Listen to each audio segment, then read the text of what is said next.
A man is never seen as he really is, even through his own eyes.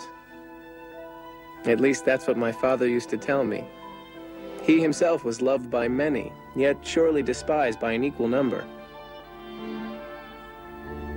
He wasn't easy. I remember once I accused him of being a true lover of humanity. After a long silence, he said to me, "Paul, I don't know if I am or not, but the one thing I have learned and witnessed just about everywhere in my life is man's cruelty to man."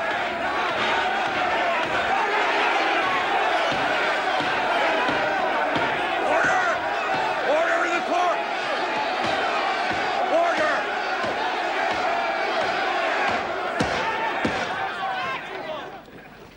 Eugene Prendergast, for the murder of the Honorable Carter Harrison, Mayor of Chicago, I hereby sentence you to be hanged on the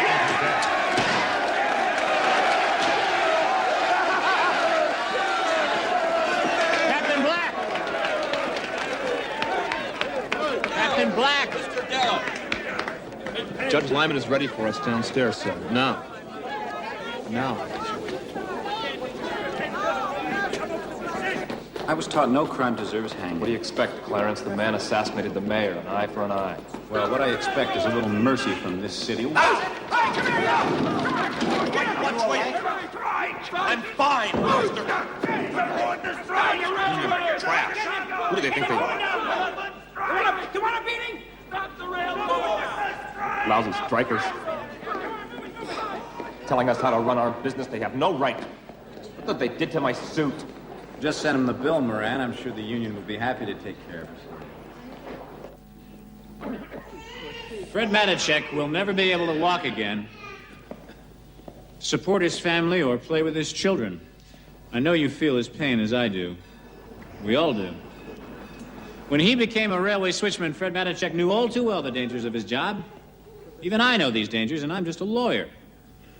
We all know that lawyers don't know much of anything. But unfortunately, what Fred Matichek does not know about is the law of assumed risk that says that if a man takes on a dangerous job, the risk is his. Gentlemen, the railroads have made this city great, and they will make it greater still.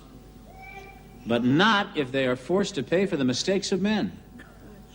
Feel sorry for Mr. Matichek as I do, but do not halt the forward march of this great land. The jury finds for the defendant, the Chicago and Northwestern Railroad. Congratulations, Darrow. Old man Hewitt will be pleased.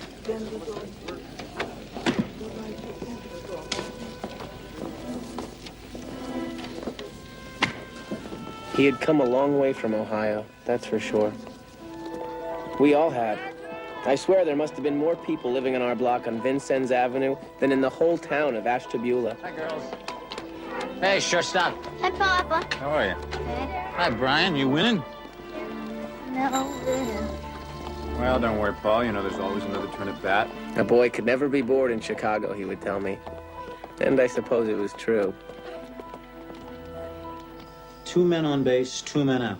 In the last half of the last inning. Concentrate, I said to myself. Concentrate and keep your eye on the ball. The pitcher wound up with a great big motion and hurled the ball as hard as he could, harder than the first 2. But this time I saw the ball as clearly as I see you now. So then I swung my club as hard as I could. I even kept my eyes open while I did it. And oh my, what a clout. Over the roof of the general store and all the way down to the riverbank.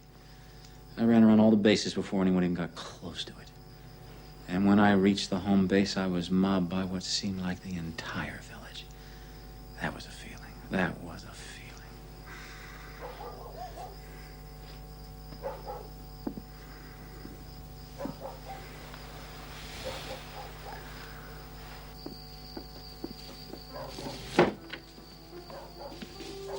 Jesse? Jess? Oh, there you are. I so much prefer these affairs to your debates downtown. Why is that? Because they make you dress up. And when they make you dress up, you have to wear one of these. So? So, if it weren't for these fussy ties, we'd never spend any time together. Come on, Jess. We have to talk.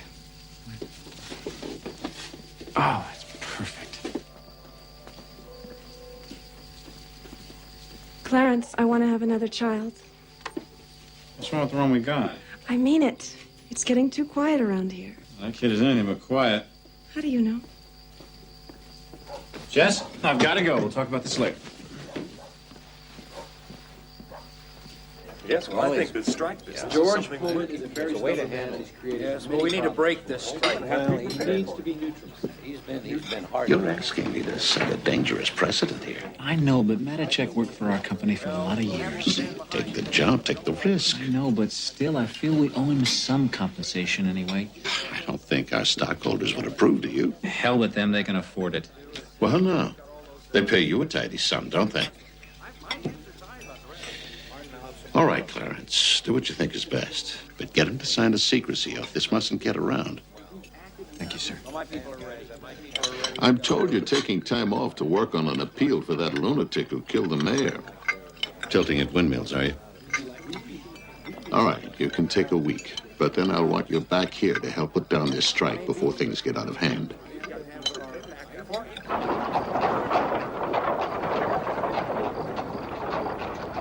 The strike was growing. What started as a local grievance at the Pullman Car Company now threatened to cripple the whole country's railroad system. Every night, workers held public meetings all over Chicago. And that's where my father first saw Eugene Debs. Well, the American Railway Union wants to join our brothers from Pullman. And we intend, therefore, to strike any train that carries a Pullman car. Well, why should we risk our families for those guys? It's their strike, not ours. They got it easy over there in Pullman. Pullman gives them houses, grocery stores. Hell, they even worship at George Pullman's church. Yeah, why they're living in a Pullman hell. Now, my friends, Master George's workers' paradise is no better than the plantations of old Dixie. It still ain't our fight. Yes, brothers, it is your fight. Today, the struggle is in Pullman. But tomorrow, you can be damn sure it'll be your wages they cut, your jobs they take away, your safety they disregard. Those railroads may have the money, and then they own the machines. But never forget that it is our labor that makes the engine run. And we, when we act not as isolated and helpless individuals, but as one living, breathing, powerful organism, then we can make them all deal with us as men and not property. In this unity, my brothers, in this union lies our strength, our future. It's the very lives of our children.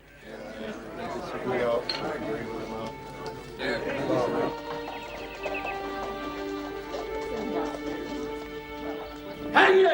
Quiet! Not to hang him! Quiet! It has been our intention in this hearing, Your Honor, to prove that Mr. Prendergast is without full possession of his mental faculties, therefore unable to understand... You devil! I don't even know you. You foul dung heap. The proof is before us, Your Honor. My client is clearly... Mr. Prendergast, sit down. Don't piss in your shoe, Judge! I saw you. I saw what you did. Remove this man. Whoremaster! Fornicator! Get him out of my sight! Hang him!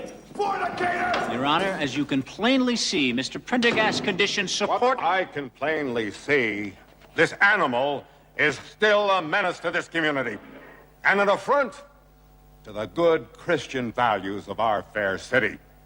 Court is adjourned. Your Honor...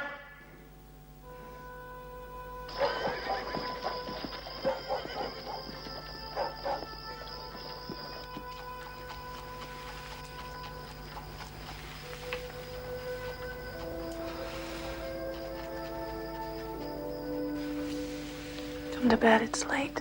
We lost him. Prendergast, you did all you could. Did I? I wonder. We'll never really know, though, will we? Good night.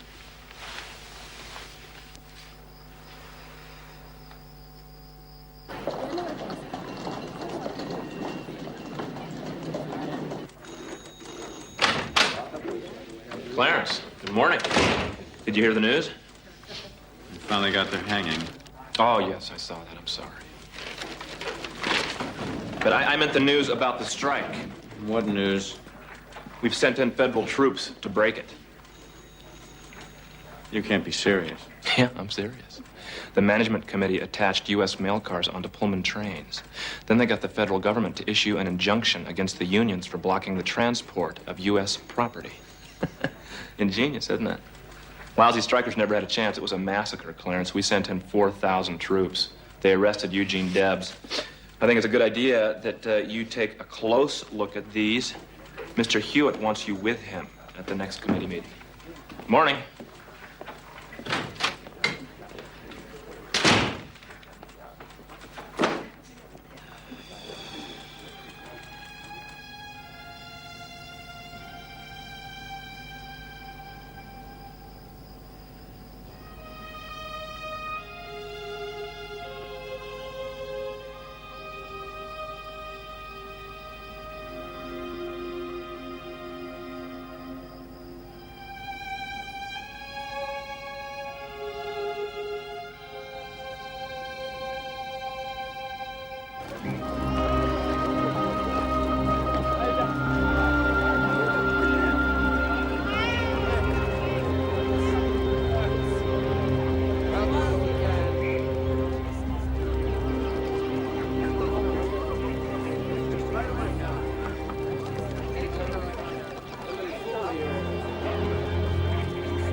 You looking for something, mister?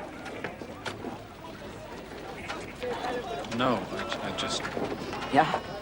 Georgie Pullman sent you here, didn't he? No, he didn't. Yeah, he did. He sent you to spy on what's left of us, didn't he? Well, take a look around, mister. We don't have anything to hide here. We've seen what your soldiers can do, and we're still here.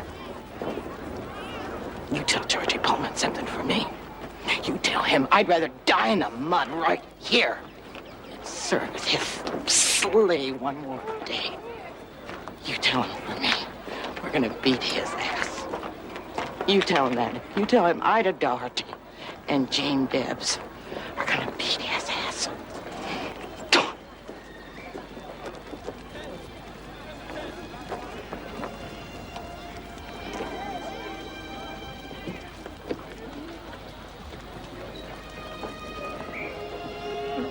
Going to be fine.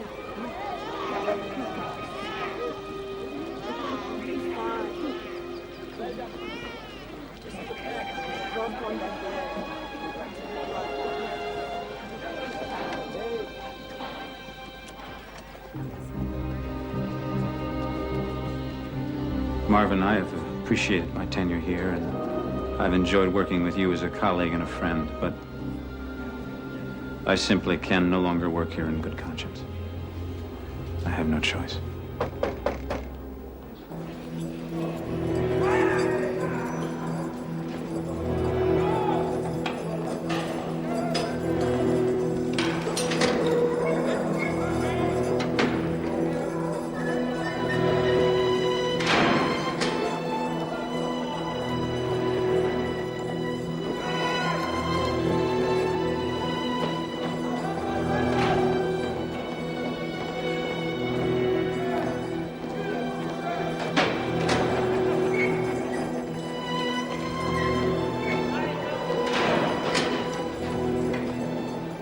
Ten minutes, Debs. That's all you got.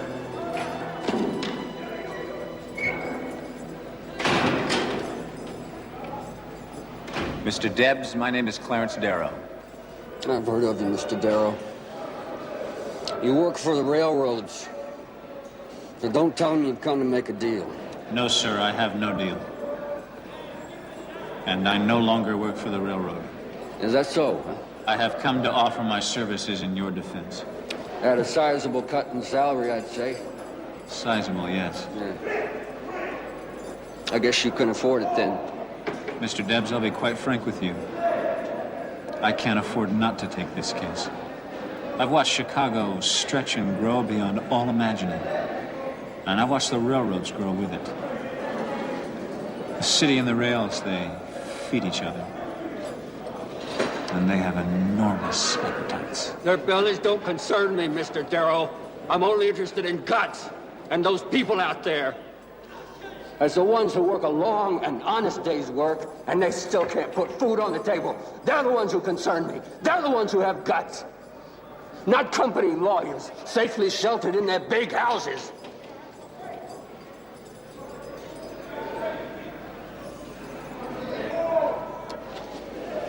I've just been informed that in addition to the civil charge against you for violating the injunction, you were going to be charged on a far more serious federal charge.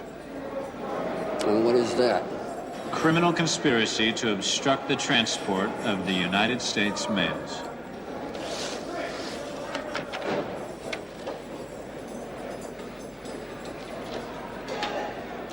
You're swine. Swine. However, I did manage to get your bail lowered. Your release, Mr. Debs.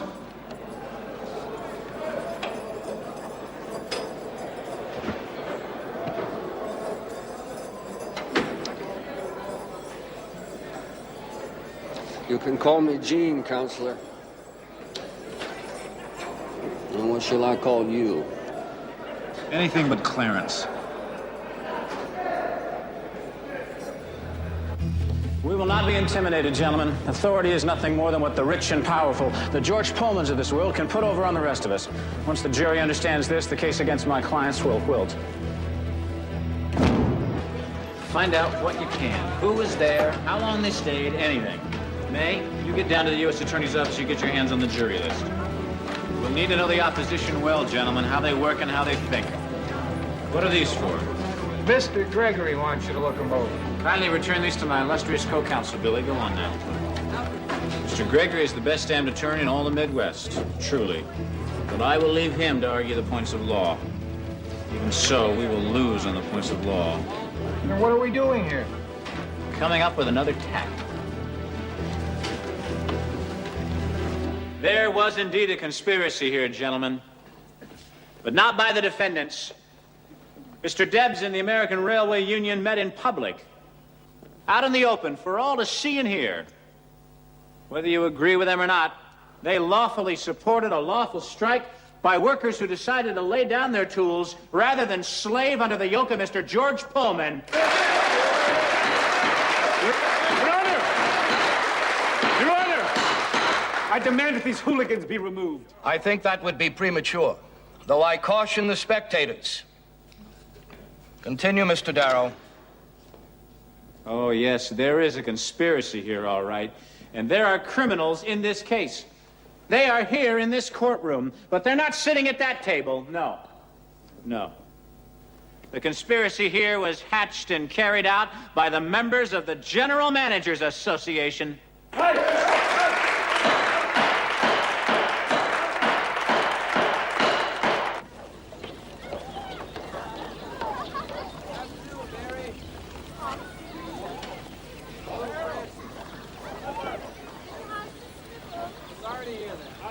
Paul, come on.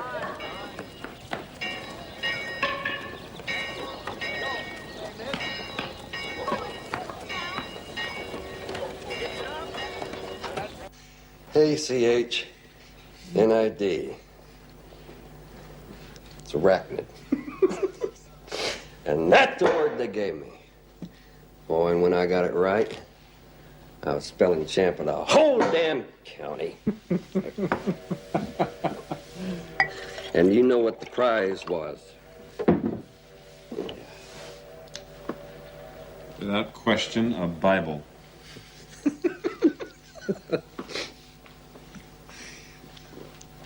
And do you know what the inscription read? Read and obey.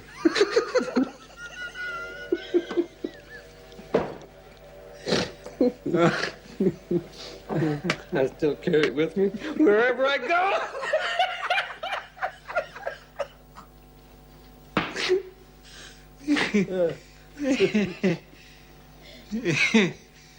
Well, thank God in our house, the good book gathered dust up on the top shelf between Aesop's fables and Bullfinch's mythology. The only thing in the Bible that ever made sense to me was Ecclesiastes. Vanity of vanities.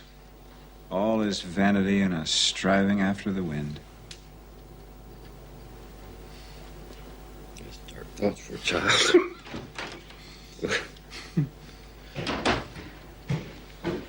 The hell is that at this hour? I got him. Got what?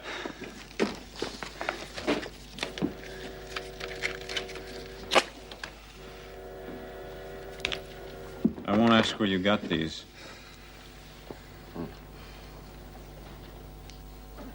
Mr. Debs, did the employees of Pullman seek redress of their grievances before going out on strike?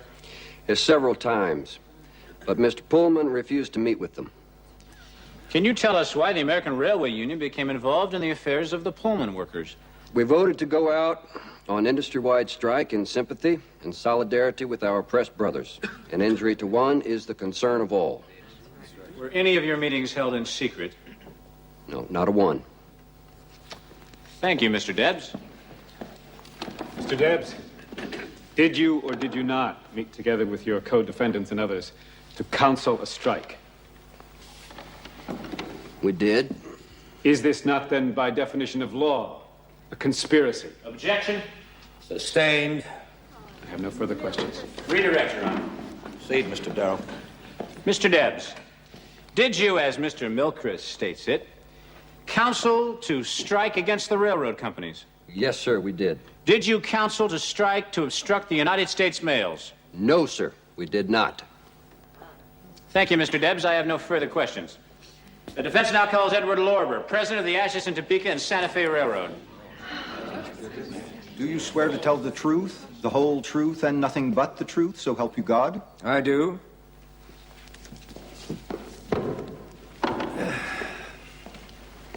Mr. Lorber, you are a member of the management committee of the General Managers Association, are you not? I am, yes. Did you, in any of your committee meetings, suggest that United States mail cars be removed from the trains which normally carry them and be specifically attached to trains carrying Pullman cars? Oh, not that I remember, no. I see. Did you, on any occasion, suggest that this action be taken as a way to bring a federal injunction in order to stop the strike? Well, again, I'm afraid I just don't recall. Well, do you recall, perhaps in another meeting, suggesting that federal troops be brought in to break the strike? Your Honor, this is harassment. Well, perhaps I can refresh Mr. Lorber's memory. Committee meeting, October 14th, Lorber, quote, "The injunction isn't enough. We need troops to destroy them." We enter as Defense Exhibit C, the minutes of the meetings of the General Managers Association, October 1894. Your Honor! Your Honor, with these minutes, we will show that officers of the railroad corporations conspired in secret to bring government intervention into this strike and to foment the obstruction of the mails and the subsequent violence in order to destroy Mr. Debs and his union. Your Honor! This is absurd. Mr. Darrow is completely out of line. What has any of this to do with the charges brought here?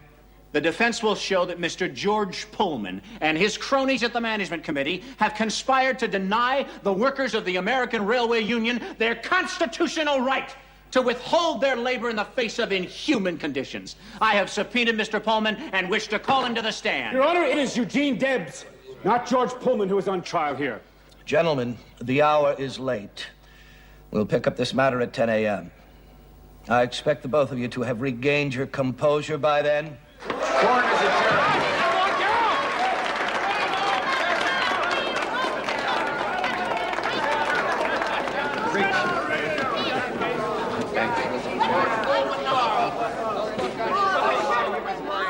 Thank you.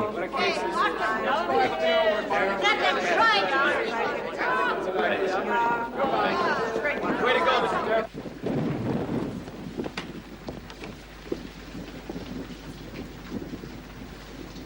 Jess, it's after 2. You still up? I couldn't sleep. Where were you? Working. Then over to the White Horse with the boys.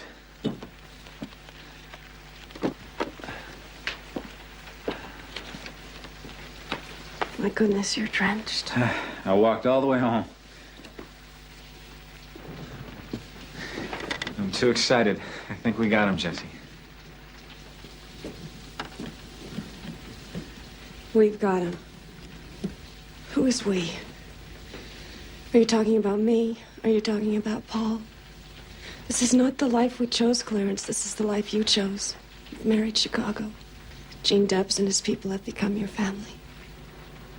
Jesse, for the first time in my life, the very first time, I feel that I'm doing what I was meant to do. I know.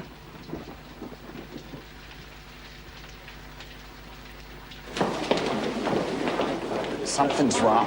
One of the jurors didn't show. They're saying he took sick. Your Honor, I insist that another juror be impaneled immediately. He can be read the trial record. Not possible, Mr. Darrow. I'm compelled to declare a mistrial. As a result, the prosecution has elected to drop the pending criminal charges. Your Honor, my client has a right to clear his name. Case is dismissed. In the meantime, the defendant is remanded to custody to serve the remainder of his sentence for contempt of the injunction. Your Honor, Court this is is the adjourned. Damn it! All right, Counselor. We chased him from the battlefield and we lived to fight another day. Yeah, but I wanted Pullman. I really wanted him. All the same, you were splendid. It was well done.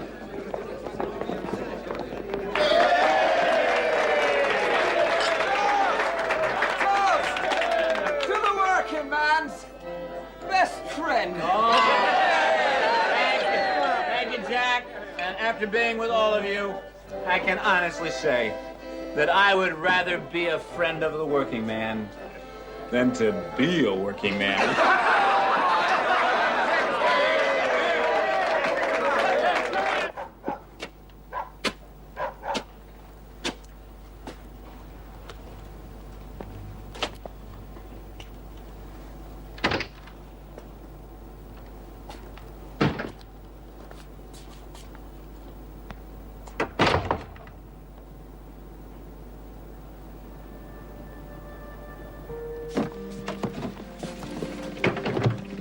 I wish you much success. Really, I do. I'm sorry, Jess. I'm sorry it worked out No, like... you're not really. We both did what we needed to do. I just never imagined growing old without you.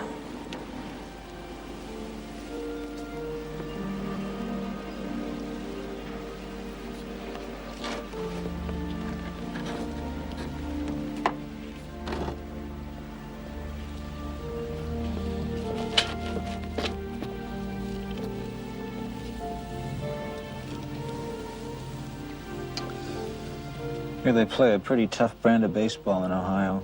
Yeah, So I'll come watch you play often, I promise. okay.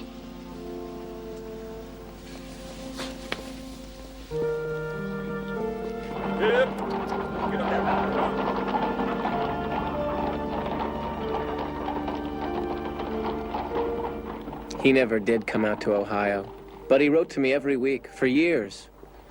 He missed us at first, but he quickly took to being his own man and dedicating himself completely to his work. Dope, he used to call it. Work, sex, religion, they all were dope as far as he was concerned. The legal narcotics human beings use to forget the pain of their existence. And he freely admitted he was as addicted as the next person.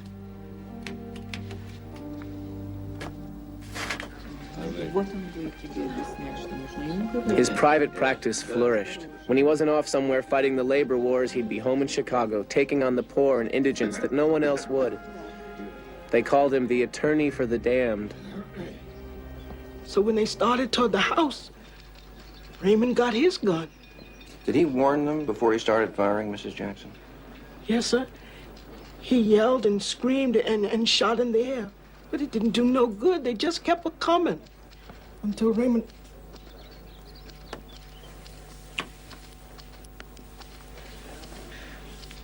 Until those two white men fell dead. He worked hard for what he's got. He deserves to live wherever he wants. It's too bad his neighbors didn't think so. Don't worry, Mrs. Jackson. I won't let them hang your son. Okay. You take good care of her now.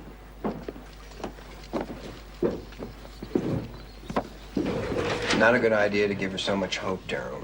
Well, you don't think so, do you, Edgar? No, I don't. Well, then you'll be mighty disappointed when I win the case. Unlikely. I've got to get over to the American. Such rubbish in that paper. I hate the fact we represent them. Well, we don't represent them, Edgar. I do. But just keep reminding yourself when you're not writing poetry that it's Hearst's money that pays the bills. But while I'm gone, why don't you drop a brief on the Jackson case? What time will you be back? Late. But that's okay, because Sisman will stay and help, won't you, Peter? Yes, sir. Oh, that'll be a big help. The founding fathers, whom we celebrate on the 4th of July, came to this country of their own free will. Yet there are others who helped build this country whom we do not celebrate. These were captured like beasts, torn from their homes and families and brought here like so much cargo to suffer generations of hardship, misery, and abuse. Yet they cleared our land, tilled our soil, planted and harvested our crop. Some even raised our children. No, we do not celebrate these. We revile them.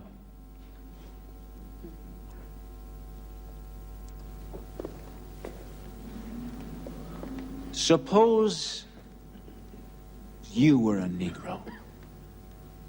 Suppose every day of your life you sat down to supper with your parents and your grandparents, and you saw in their eyes and on their bodies the scars of bondage and hatred visited upon them by white men. And then suppose a mob of white men attacked your home, where your wife and children lay in their beds.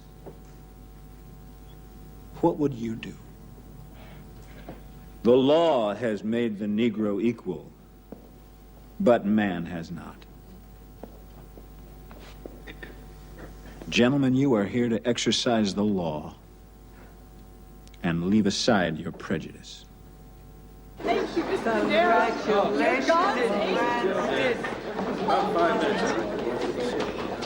Congratulations, Mr. Darrow. Thank you, Miss. My name is Ruby Hammerstrom. I write for the Evening Post. I wonder if I might ask you a couple of questions. Certainly, I'd be delighted. Wonderful.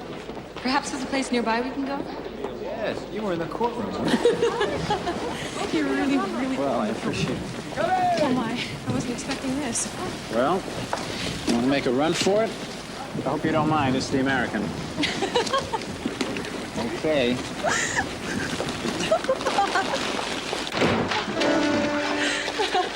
Sorry, Smitty. Are you sure it's all right for me to be in here? What a question from a woman in your profession. Harry, send over a couple of glass of sherry, all right for you, Miss Hammerstrom? Actually, I'm a shot and beer gal myself. Really? Harry, make that 2 beers and 2 shots of your best whiskey. And send over a couple of towels. We're soaked to the skin here.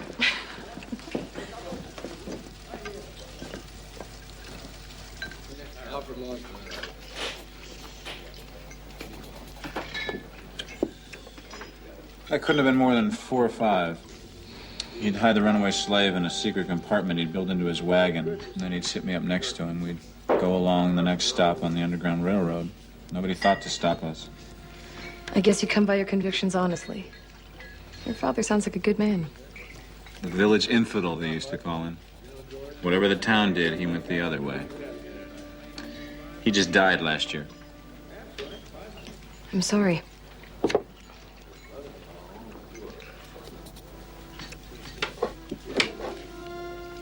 So what about you? How do you come to be a journalist instead of some lucky man's wife? Well, I left home when I was 18, and writing was the one thing I knew how to do, so I came to Chicago. Started knocking on doors. Just up and left, did you? That's right. I never much cared for baking pies and shoveling manure. Oh, you're quite of an independent mind, aren't you? I guess you could say so. Well, I'm a writer myself, you know. I just never find time for it. One of these days, though, I'm going to give up the law altogether and, devote full time to it. Really? May I have this dance, Miss Hammerstrom? It's all right. We're all old friends here. It's all right. I don't... Come on. I don't know. Here we go. I'm sure this is a good idea.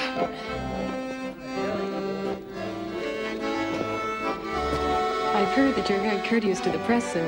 You don't suppose this is what they were talking about, do you? Come Well, on. I still say it looks better on me, but if you insist.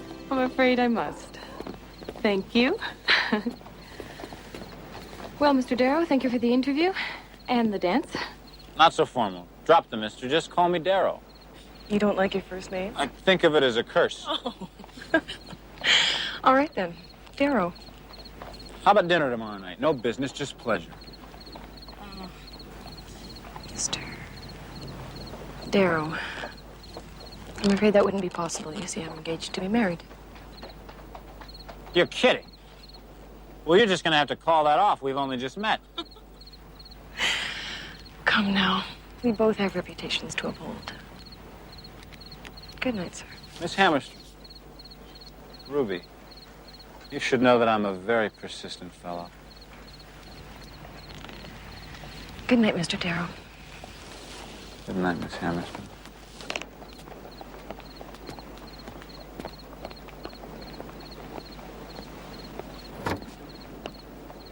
Here you are, Mr. Darrow. I chose them all by myself. Are you sure these are big enough? Edgar, what do you think? All right.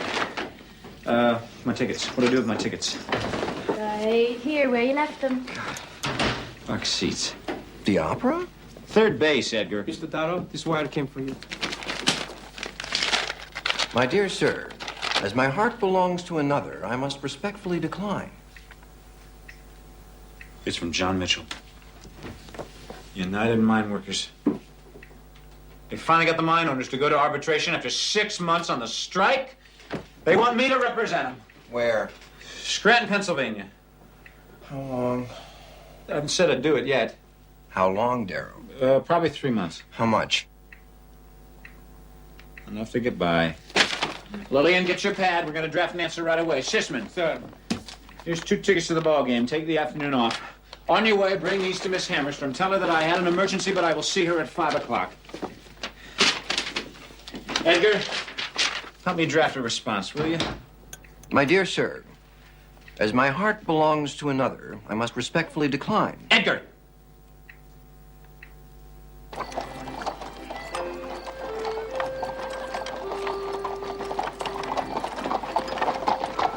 I will write you every day. Don't be silly. You won't have time for that. Every day. I wish you wouldn't. Have you set a date yet? Soon. Soon you're to be married, or soon you intend to set a date? Set a date. Give him his ring back. What? It's the only right thing to do. I beg your pardon. Well, don't worry, I'll provide the postage, but you're going to have to write the Dear John. Mr. Darrow, please. Well, all right, I'll write the letter. Honestly, you are relentless. Here we are.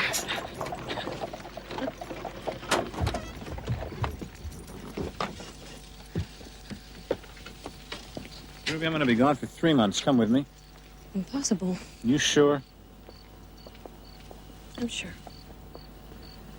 Well, then please don't do anything foolish while I'm gone.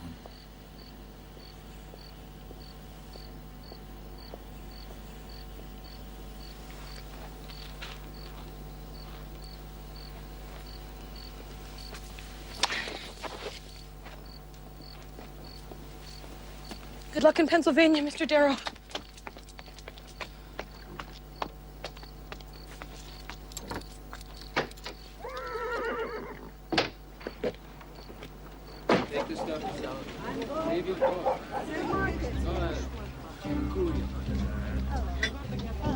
Dear Ruby, I want to run screaming from this place. Have we really entered the 20th century when we send decent people into the earth for 12 hours a day, 6 and 7 days a week, at wages that keep them hungry? What do you do down there in the mines? I work in the breaker. I pick the slate out of the coal chute. And how long, how many years have you been working for the coal mines? About 5 years. What time do you start in the morning? Before sunup. And what time do you get home at night? About 9.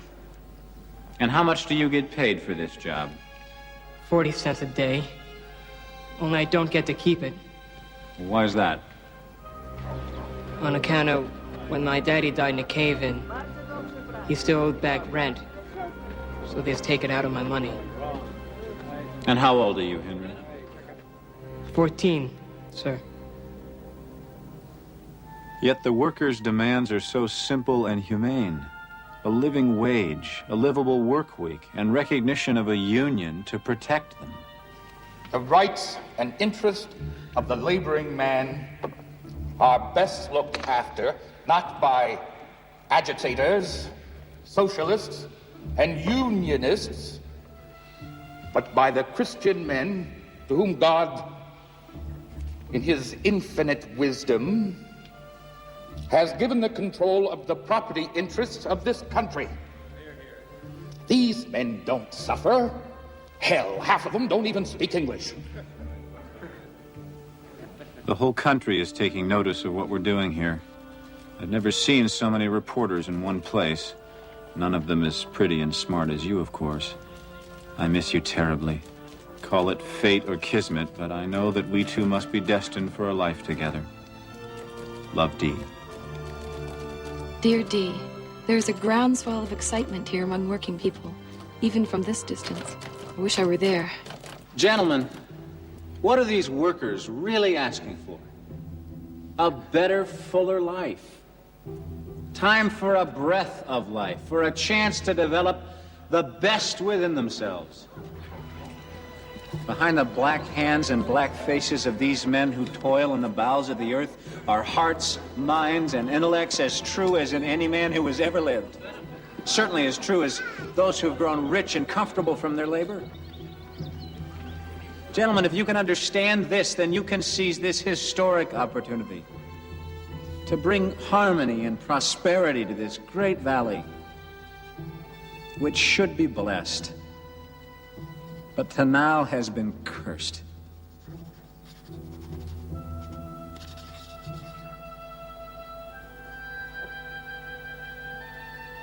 He did it. 8-hour day, 10% raise, overtime pay, and even paid holidays. Lucky them.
As children, everything was magic. We breathed an enchanted air and saw nothing as it really was. It's lovely.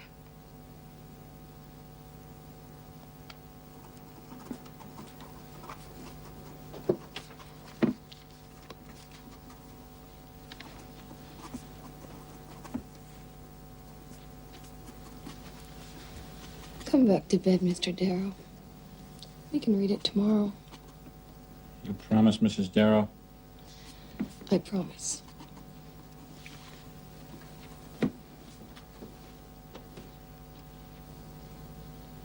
They were inseparable. And for years they crisscrossed the country on book tours and lectures, and to take on the big, impossible union cases.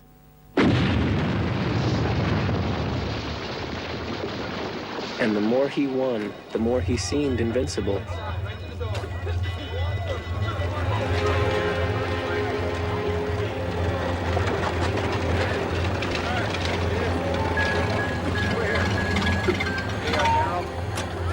Watch your steps, sir.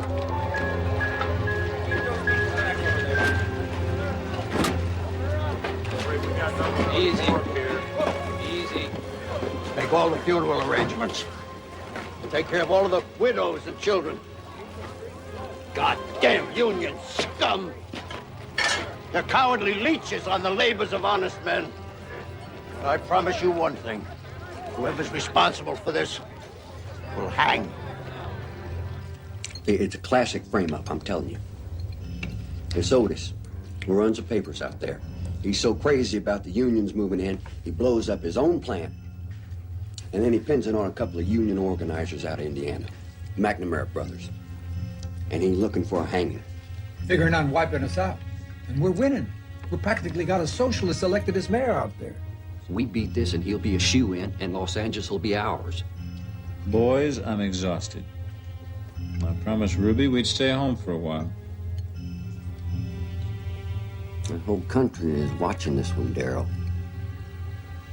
That Otis, he's looking for a hanging.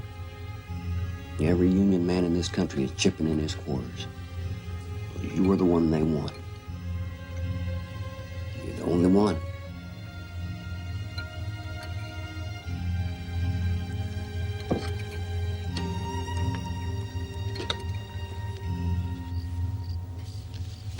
Blood all over this one, Dee.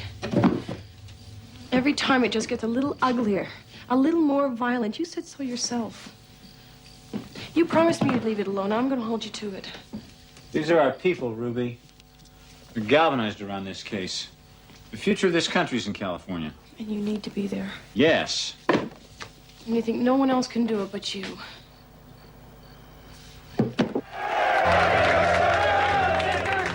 I bring you the man who went to Pennsylvania and got us the 8-hour day. Idaho and freed our brothers out there. Now come to Los Angeles to free John and James McNamara. Those the vicious lies of Mr. General Otis. And our man, Clarence Darrow.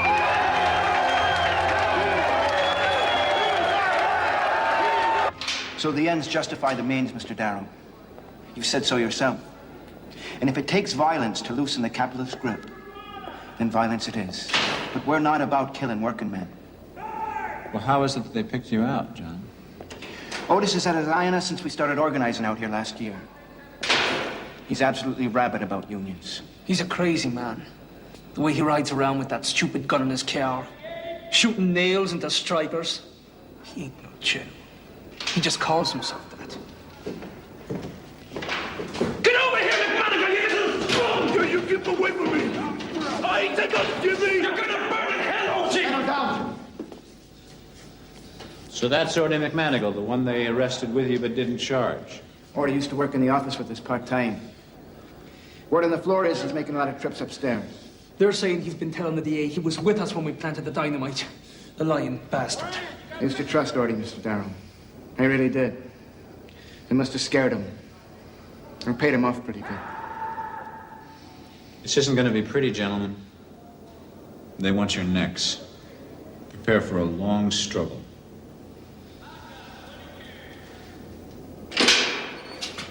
They're good boys, aren't they? There are no good boys here, Gene. You know that. Well, they're good enough to be right. They're good enough to win. That's all that counts.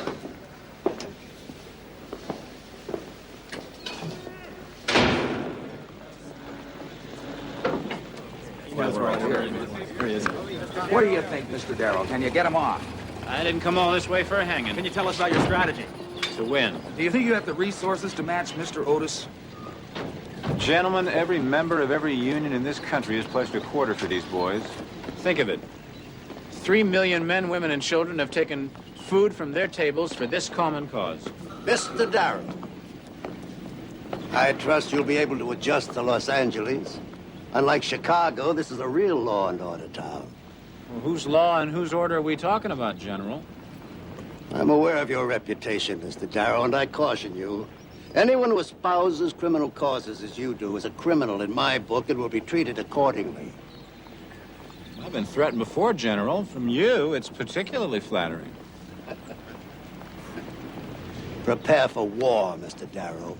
Can we quote you on that, sir? Is that for the record? Excuse me, General, if I could just get you to repeat that quote, please, sir. General, what General? More boys. Now, when you get these books unpacked, you'll have the rest sent to the house. I mean, I've been way back. I mean, I've been a detective for 10 years, cop for 5 before that. I mean, I know this town inside out. So you know how things work? How they work? Oh, I would say so, yes. Well, that's good to hear. I've never been to Los Angeles. I'm going to need that kind of investigative work for my team, Mr. Franklin. No. Wait. Call me Bert. Bert. Gene, over here. Excuse me. Bert. Bert. Well, what about there? Well, it's possible, but Who's that? Bert, the detective that McCombs in Chicago referred to us. Yeah. I think he'll do. Look, Gene, I need to start seeing some money. Oh, easy, Counselor. We're bringing in as much money as we possibly can. We ain't Willie Hurst, you know. Well, Otis is out there with his deep pockets, you know. I mean, we've got to match him stride for stride. I'll get it for you. You just take care of our boys before the election. You bring it home, Darrow. We're all counting on you.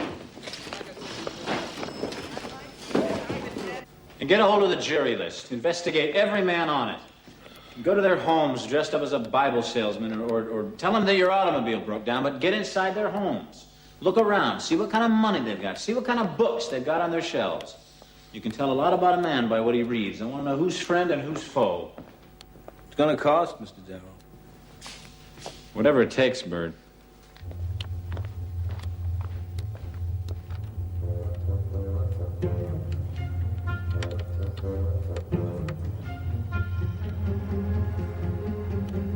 I don't know where you're getting your information. You want to go back to Mr. Fredericks and talk about the deal I made with...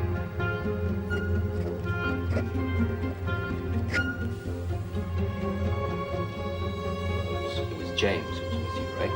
The two of you. Jimmy, Matt, right. Where was John? I'm not going to tell you anything about John. Where'd you get the dynamite? Where'd you get the dynamite? I got the dynamite. You got Isn't the that dynamite, enough? right? And the two of you blew up the Times building that night.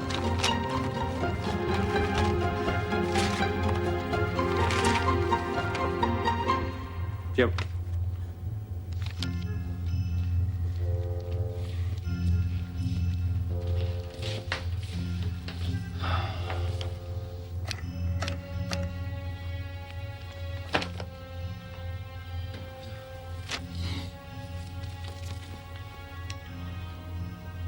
It gets worse. They found a fellow who says he sold Jimmy McNamara dynamite on 4 separate occasions in the past year. The last time was 3 days before the Times explosion. Reasonable doubt, Bert. Just give me reasonable doubt.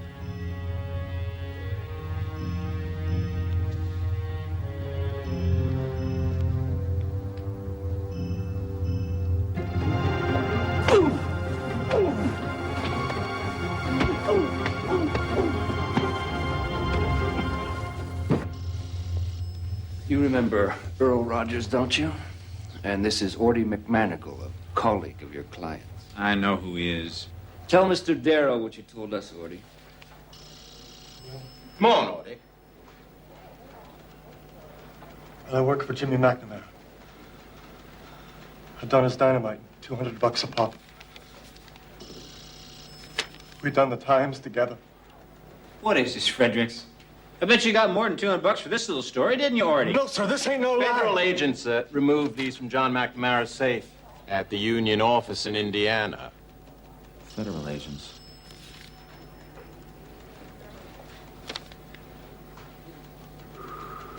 Damn it, John, in your own handwriting!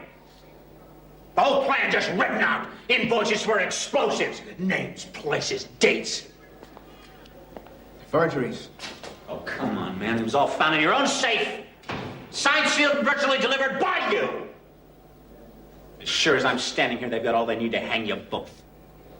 That's why we hired you, right? Well, I'm an attorney, not Houdini. Johnny wasn't there. It was me and Orty done it. But we didn't mean for nobody to get hurt. You think a jury gives a damn if you didn't mean to? Jesus, James! Now I'm willing to swing. But it ain't right for Johnny, too. It won't matter. They'll take you both. You're the lawyer, Mr. Darrow. You do what you have to do.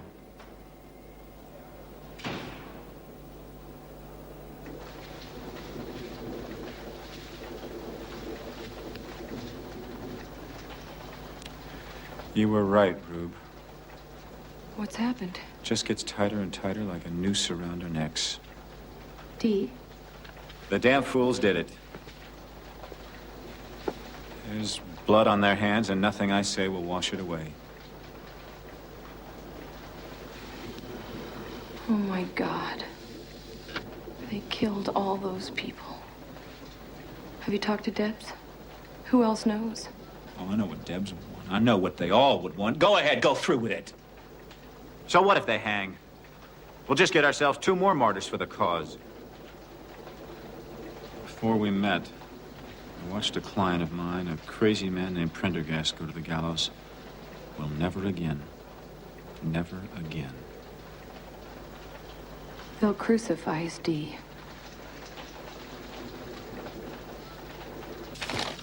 15 years for John McNamara, life for James.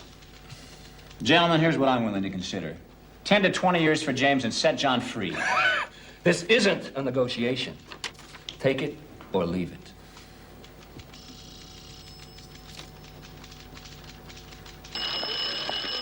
Oh, sorry.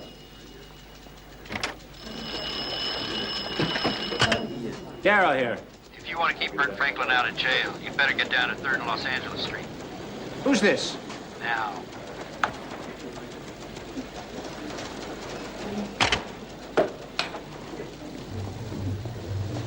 I'll be right back, Sally. Yes, sir.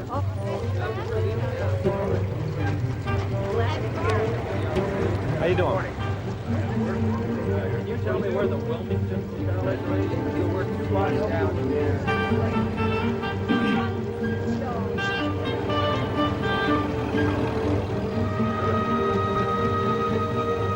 Hey, Bert.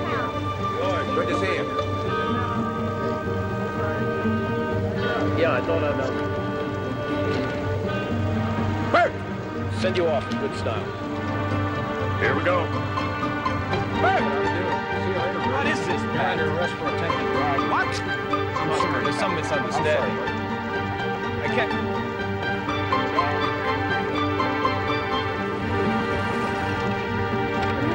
Well, thanks for joining. Yes, sir. Sure. We'll talk to you. I'll get on it. All right. Look, I made the deal with Fredericks. There are no photographers in that courtroom. I want ample protection from the McNamara's once the plea is... Well, that's the deal that I made with him. So you go talk to him and you let me know as soon as you can. Good Lord, Dee, didn't Franklin know about the new arrangement? No one knew. It was Frederick's idea to keep the plea bargain a secret. But bribing a juror at high noon, no less. I can't worry about it right now, Ruby. It's so stupid. How could he be so stupid? Look, if anyone's stupid, it's me, damn it. I'm the one who gave him free rein. I'm the one who told him to go out and do anything. But you didn't tell him to make payoffs, for God's sake. But I'm the one who walked into this godforsaken town and trusted straight.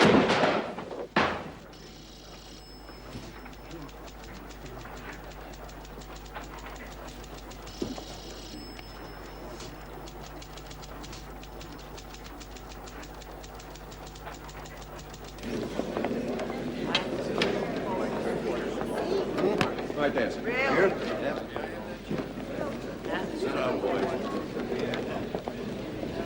Morning, Mr. Rogers. Mr. Fredericks. Mr. Darrow. Boys.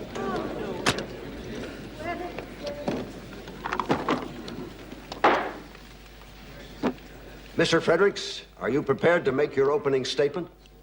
Your Honor, A recent development in this case compels us to yield to the counsel for the defense.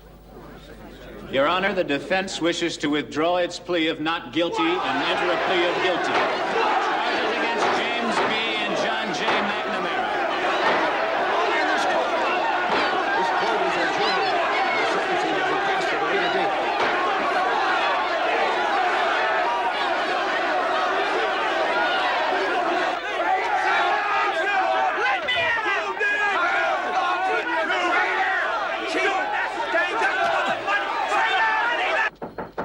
If I never see this town again, it'll be too soon.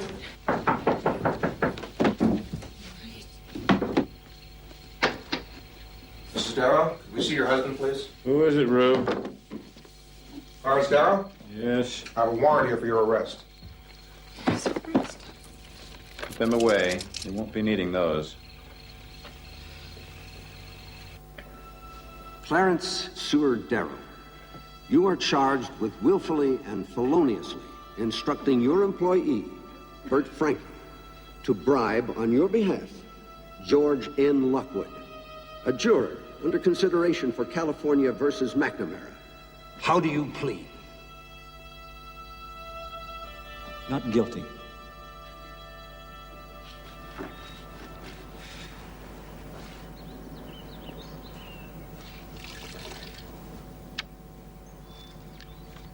Well, we're paid up on the Chicago apartment for 2 months, but after that... Have you wired Masters for money? Last week, I still haven't heard anything back yet. And Debs? The same. Darrow? Yes? May I come in? Earl Rogers. Yes. Mrs. Darrow?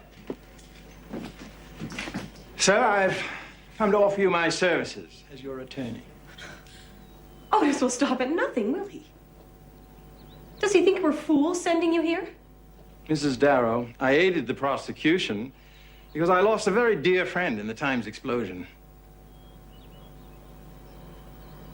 Sir, I have followed your career for many years. Of all the men in our profession, you have my highest regard. Well, It's no secret that we're in need of friends here, Mr. Rogers. I'll consider your offer and get back to you.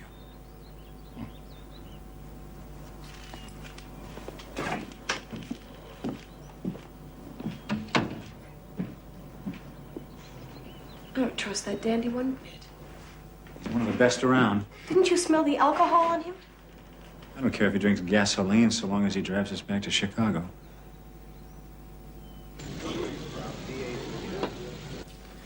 We will show you that the defendant, Clarence Darrow, came swaggering into Los Angeles with his Chicago ways to offer Chicago-style inducements and Chicago-style bribes and to corrupt the judicial process of our state in its prosecution of the McNamaras.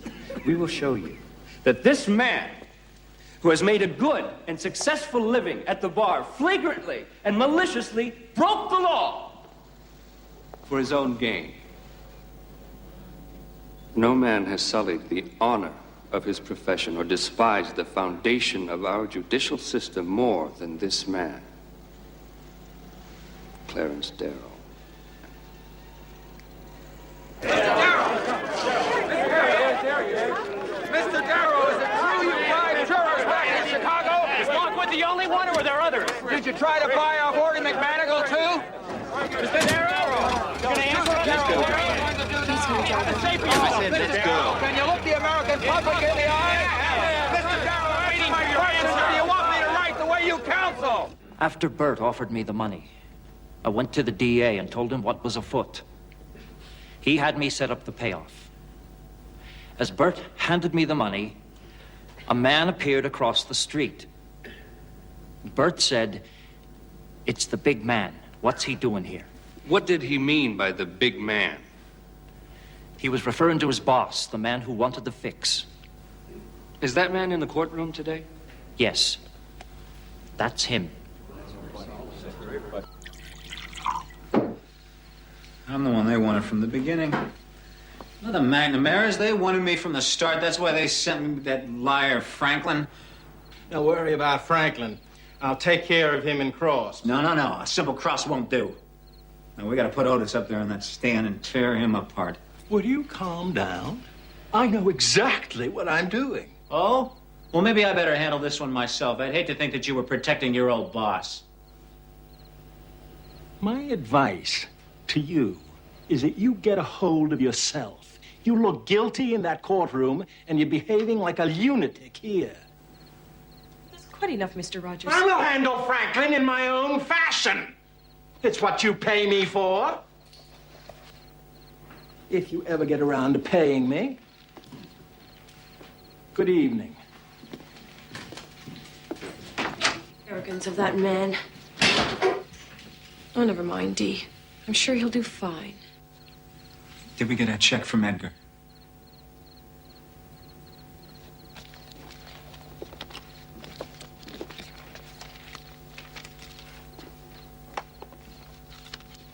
The hell is this? 200 measly dollars? He hasn't conducted any joint business since we left last year. 6 weeks ago, he resigned from the partnership. One by one.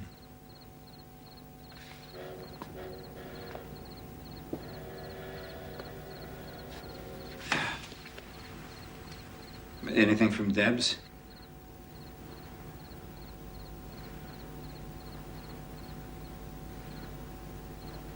Mr. Franklin. Yes? After your arrest, didn't you tell the district attorney that Mr. Darrow had no knowledge of your crime?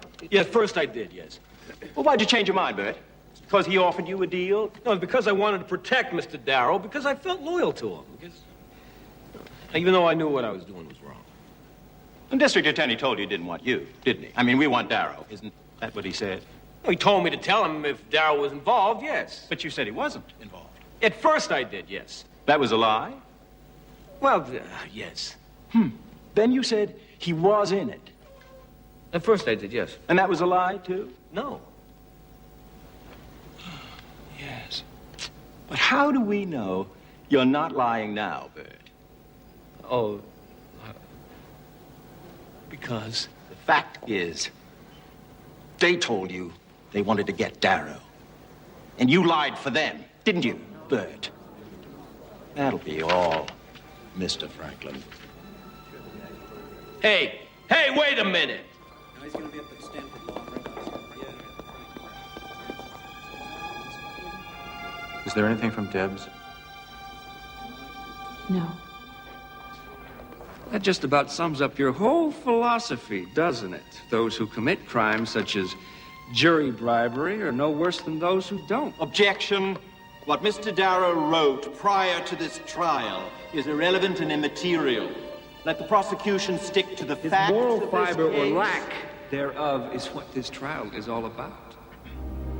Have you ever given any money or monies to Bert Franklin for the purpose of jewelry bribery? No. It's been said that the McNamara case is all important to you, to your reputation. How important is your reputation to you? I had to save their lives. I had to. No more, Your Honor. While you may think it cruel that your former friends are lacking in sympathy, it has come to light that there may be other examples of misconduct back in Chicago. What on earth is he talking about? Be strong enough to stand alone and face the world unafraid. Always Debs. There's no money. Be strong enough to stand alone. A coward.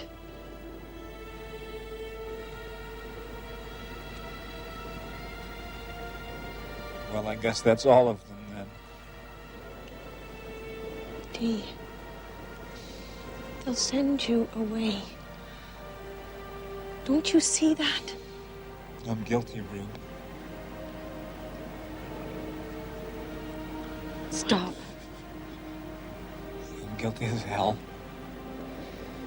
Guilty the second I talked you into coming here. Guilty the moment I stepped off that train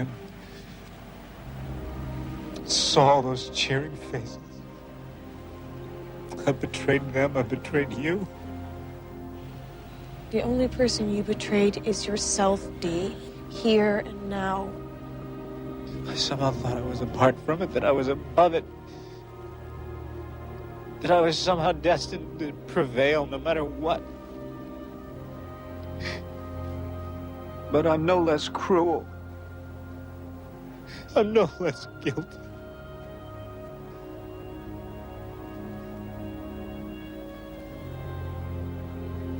You can send yourself to jail, Dee. But I can't watch you do it anymore.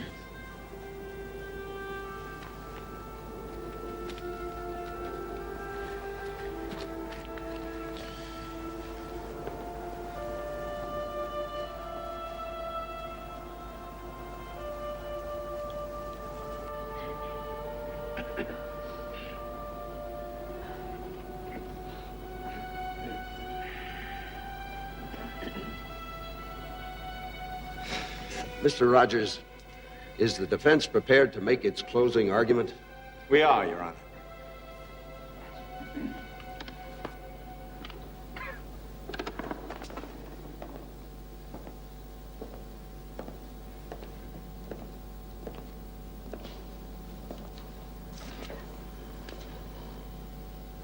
Gentlemen of the jury,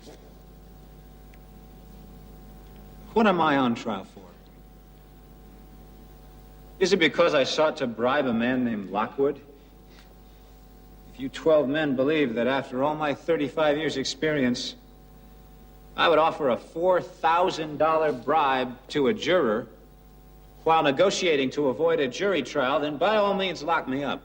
For surely I would belong in some state institution. Let us for once begin to tell the truth here. I'm not on trial for the charges brought against me. No. I've committed one crime and one crime only. I have opposed the powers that be. My crime, gentlemen, is that I've spent my life fighting for the weak and the poor and the oppressed, for the men and women who must toil for their bread. And for that, there are those who would destroy me. There are people who would lift up their hands and crash me down. These interests, the rich and powerful, would still my voice. And so here I am today, in the hands of you 12 men. It may be the last chance that I shall ever get to speak to a jury. Gentlemen, if I am guilty, and I have told you in every way, both under oath and not under oath, that I am not, if I am guilty, is there one man in this jury box, one man here who loves justice and fair play, who will say that I should be singled out from among this mess, and every crook and thief and spy and traitor and informer in this case get immunity? No man is judged rightly by his fellow men. Some look upon him as an idol and forget that his feet are clay, as are the feet of every man. Some look upon him as a devil and can see no good in him at all. Neither is true. My character? No, my very soul has been rent asunder in this trial. Doesn't really matter what you decide here, for I am pretty near done. My life has not been perfect. I've done the best I could. Like all men, I've done both good and evil.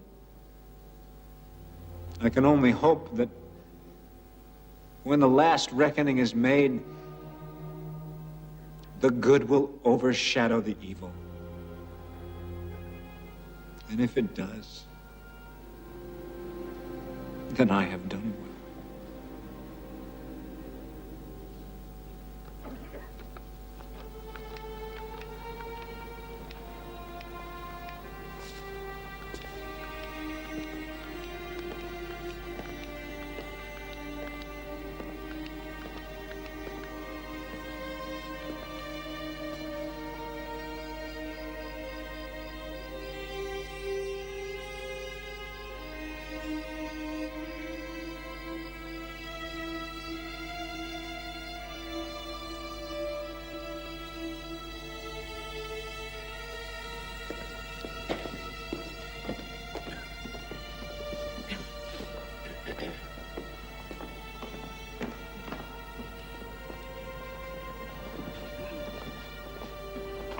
Mr. Foreman, has the jury reached a decision? We have, Your Honor. Then please rise and read the verdict. In the matter of the People versus Clarence Darrow, we find the defendant not guilty.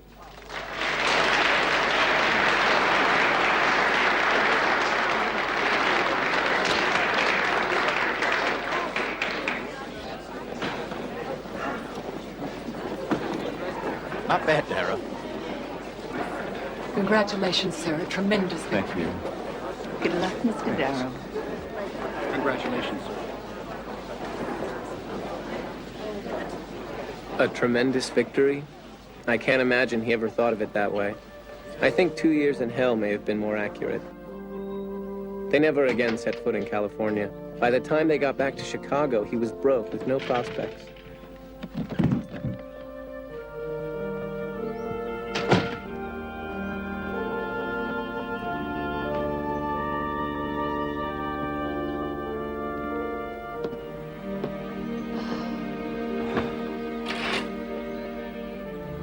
Welcome home, Dee. He tried to pick up where he left off, but in truth, the boys downtown didn't care to know him. And his old labor friends would never again seek him out. At first, he made his living speaking and writing, like he'd always talked about. But the law was still in his blood. So, at a time when most of his cronies were retiring, my father had to start over. Happy birthday, Bobby!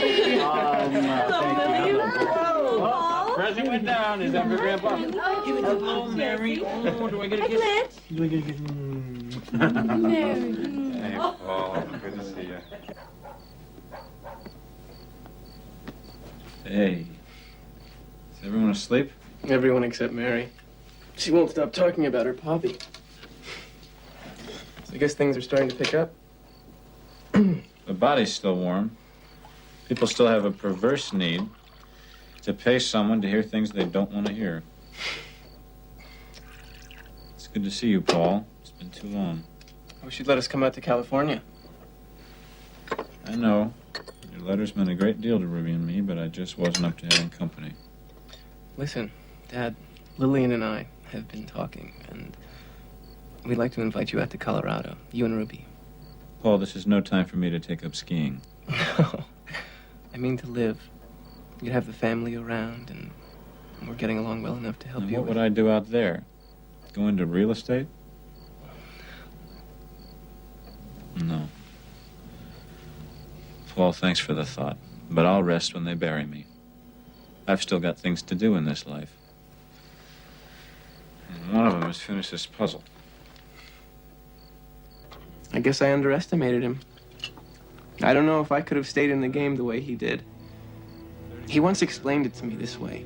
A pessimist, a true pessimist like myself, he said, knows that life is futile and that his fellow men are cruel, so he expects very little and is seldom disappointed.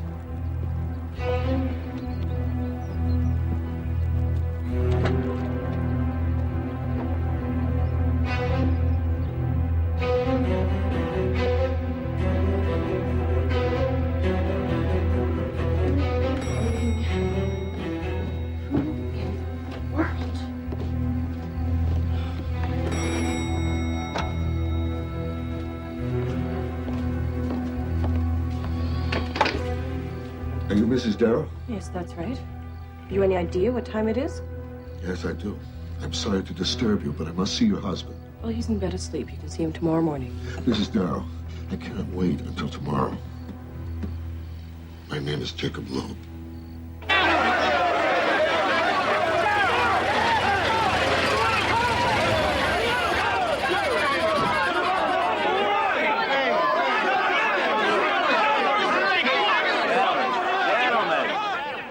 Gentlemen, even the rich have rights.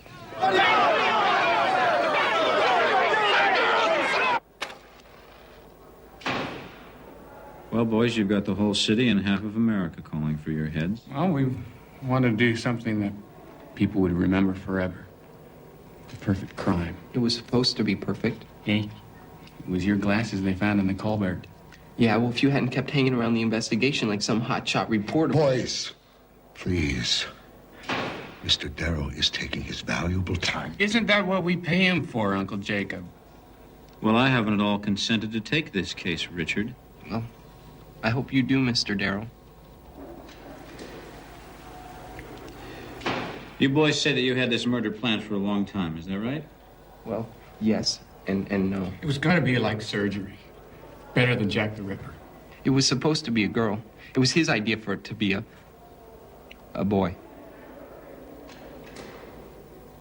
How'd you come to pick Bobby Franks?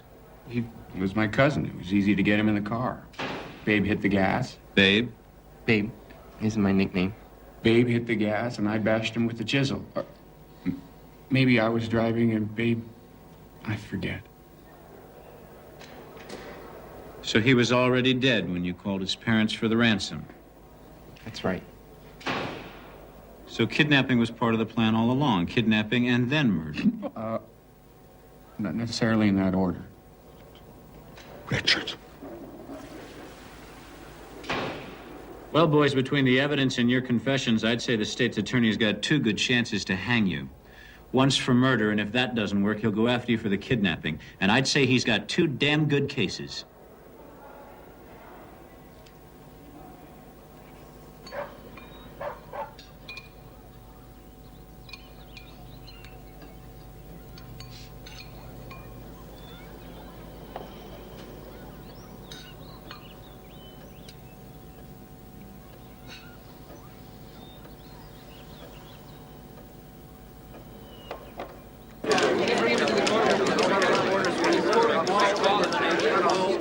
Typing it up right now. I've got it.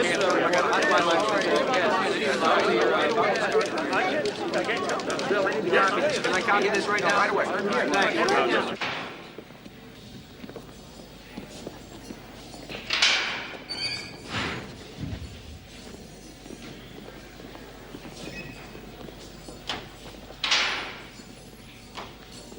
Have a seat. Well, you boys look fine. How are you holding up? My brain must be the size of a pea. You sent us so many head shrinkers. I don't know. I kind of found it fascinating. Yeah, sure. It was fun. Telling each one a different story, whatever came into my head. So, when do we make our grand entrance? Well, Nathan, I wanted to talk to you boys before we go in. I know we've spent weeks acting like it, but we're not going to plead insanity. What? There is no way in the world that we will be able to convince a jury of 12 people that 2 very bright, very well-educated, and very privileged young boys couldn't tell right from wrong. So we're going to plead guilty to all the charges all at once and stand before one man, the judge, and convince him to save your lives. You have one judge in the rest of the world. Well, that's, hell of a time to tell us. I apologize for springing this on you, but surprise was crucial. We couldn't let the prosecutor get a chance at separating the murder and kidnapping charges and get 2 tries at hanging you. I couldn't tell you before this for fear that someone else might hear about it. I'm sorry to have to do it this way. So you're it, huh? Well, I hope this guy likes the way you play with your suspenders. Or we're meat on a hook. Do I have your permission?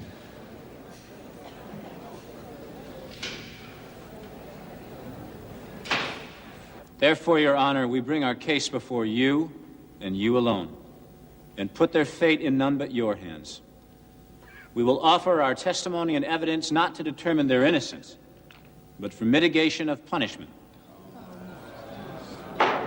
Your Honor, in the name of the fathers, mothers, and children of the state of Illinois, we will present our evidence and demand the maximum punishment that the law allows for these cruel and vicious murderers, the death penalty.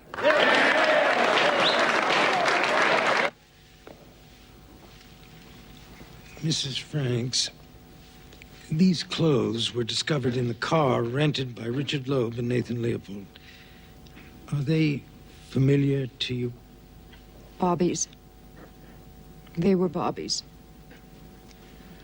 Beside the massive head wounds, hydrochloric acid was poured on the boy's face, stomach, and genitals. His rectum was also dilated. Indicating what, Dr. Springer? Rectal penetration.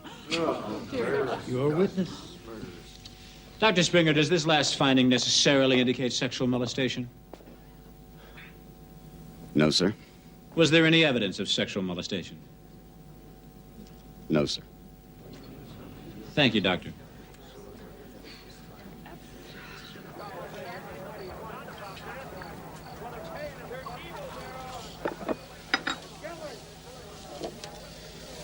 I miss having you in court, Rube. I know. Those boys make my skin crawl. I'm sorry.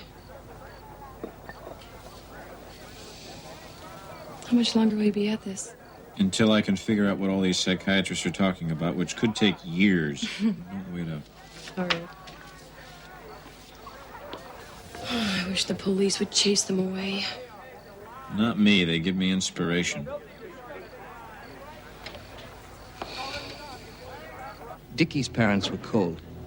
He constantly strove for attention he could not get, so he escaped into dime detective novels.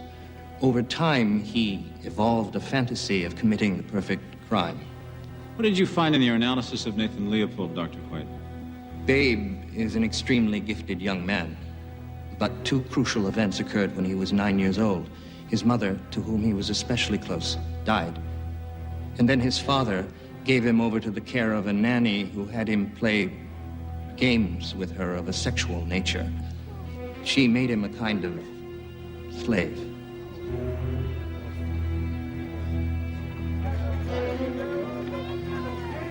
In Nathan's fantasy world, Richard is the Dream King. They made a pact where Nathan would participate in any crimes Richard wanted him to, as long as Nathan could insert his penis between Richard's legs. Nathan has great disdain for everybody but Richard. I think his love is so great, he'd rationalize anything to keep that affection. Even murder. He was a good boy. And a promising boy. And would have made a bright and good man. Instead, Bobby Franks was beaten and murdered. It's an insult for these two to come before you and ask for mercy. Mercy? For cold-blooded, depraved killer?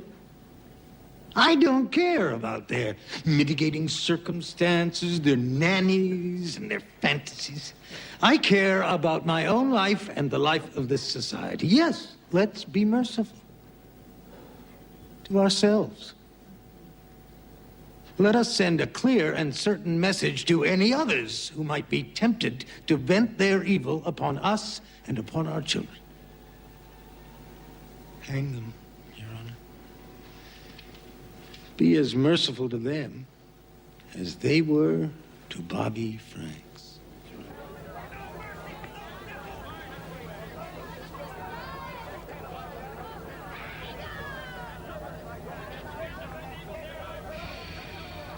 Thought I'd join you today, if you don't mind.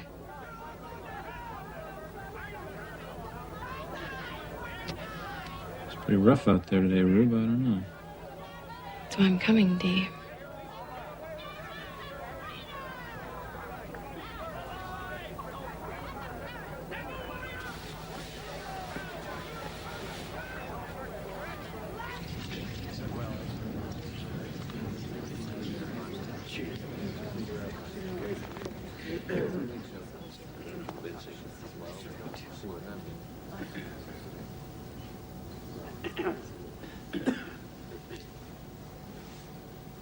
Your Honor, I have stood here for 3 months as one might stand at the ocean, trying to sweep back the tide.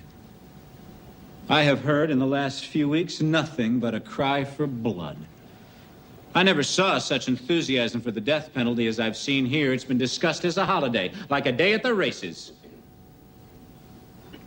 I've heard words from the state's attorney that would shame a savage. Mr. Crow suggests that if we hang these boys, there will be less killing. This world has been one long slaughterhouse from its beginning until today, and I have no doubt the killing will go on forever. Would hanging them make mankind better or worse? Would it make the human heart softer, or would it make it harder? If the state in which I live is not kinder, more humane, more intelligent than the mad act of these two boys, I am sorry I have lived so long.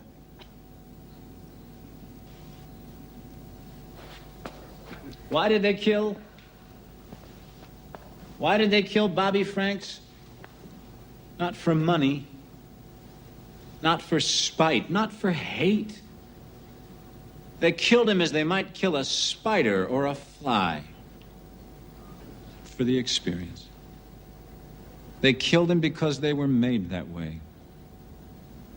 They killed him because somewhere in the infinite processes that go into the making of the boy or the man, something slipped.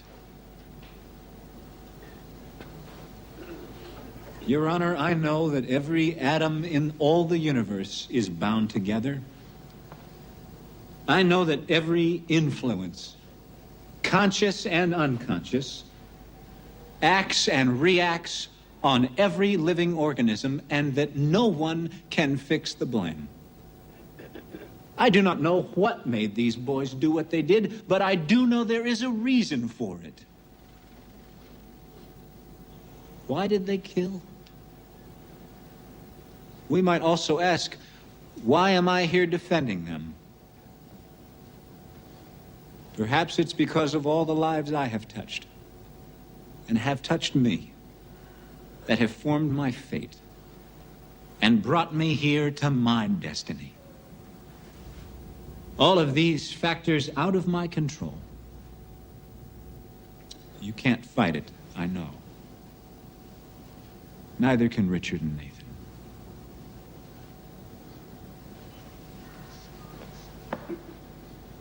I'm sorry for Bobby Franks, and I'm sorry for his family.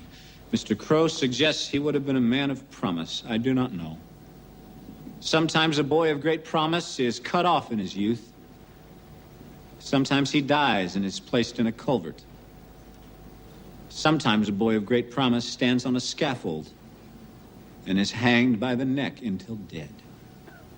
Your Honor, I'm not asking for mercy here. What mercy is it to lock up two boys for life? Where is the human heart that will not be satisfied with that?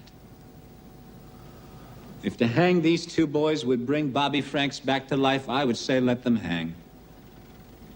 If the welfare of this community would be benefited by the taking of their lives, well and good. But I wonder if it would do good. I wonder if it would help our children. Your Honor stands between the past and the future. You may hang these boys. You may hang them by the neck until they are dead. Today, it will be the easy and popular thing to do. The cruel and thoughtless will applaud. But others, the humane, the kind and hopeful, the mothers and fathers who are gaining an understanding and asking questions not only about these poor boys, but about their own, they will join in no acclaim at the death of my clients. They would ask that the shedding of blood be stopped. I'm not pleading so much for these boys as I am for the infinite number of others to follow. It is of them I am thinking, and for them I am begging of this court not to turn backward toward the barbarous and cruel past. I plead for the future. I plead for a time when hatred and cruelty will not control the hearts of men. When with imagination and understanding and faith. We can look inside our own hearts and learn that all life is worth saving, and that mercy is the highest attribute of man. I was reading last night of the aspiration of the old Persian poet Omar Khayyam. It appealed to me as the highest that I can vision. I wish it was in my heart. I wish it was in all hearts. So I be written in the book of love. I do not care about that book above. Erase my name or write it as you will. So I be written in the book of love.